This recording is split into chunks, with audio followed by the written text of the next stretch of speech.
Saurashtra university પરીક્ષા નિયામકનો વિચિત્ર પરિપત્ર પરીક્ષા ખંડમાં હથિયાર સાથે વિદ્યાર્થીઓને આવવું નહીં। આજથી યુનિવર્સિટીના જુદા જુદા 14 કોર્સના 6000 થી વધુ વિદ્યાર્થીઓની પરીક્ષા શરૂ થઈ રહી છે। ત્યારે તે પહેલા જ પરીક્ષા નિયામકે આ પ્રકારનો પરિપત્ર કર્યો છે, જેના કારણે યુનિવર્સિટી કેમ્પસ અને શિક્ષણ જગતની અંદર આશ્ચર્ય છે, કારણ કે આવો પરિપત્ર જાહેર કરવાની ફરજ કેમ પડી તે એક મોટો સવાલ છે। ક્યારેય કોઈ વિદ્યાર્થી હથિયાર લઈને આવ્યા હોય એવી કોઈ ઘટના બની નથી, તો શા માટે આ પ્રકારનો પરિપત્ર, તેને લઈને સવાલ।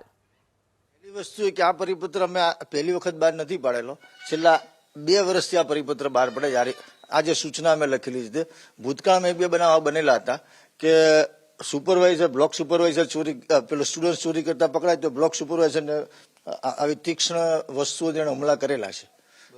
માટે અમે આ પરિપત્રમાં ખાલી કોલમ લખેલી છે ને એક્સટર્નલ સ્ટુડન્ટ વિદ્યાર્થીઓ ક્યાંથી ને અંતરિયાળ કોલેજ હોય છે તો ત્યાં આવા બનાવ બને નહીં, માટે 100% નથી બનતી, પણ અમે છે ને પ્રતિબંધિત હથિયાર લખેલા છે કે સરકાર દ્વારા પ્રતિબંધિત કરેલા છે, પણ ભવિષ્યમાં આપણે આનું સુધારણા કરી લઈશું।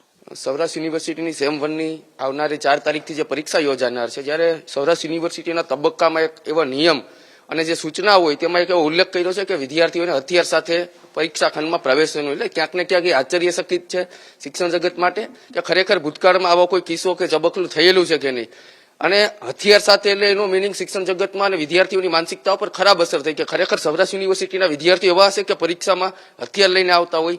અને પરીક્ષા નિયામકે તમારી ચેનલમાં બાંહેધરી આપી છે કે આવો હથિયાર નામનો શબ્દનો સુધારો કરી અને શિક્ષણ જગતમાં આપણી યુનિવર્સિટીની સાબ કઈ રીતના સારી થાય એ માટે એ પ્રયાસ કરશે।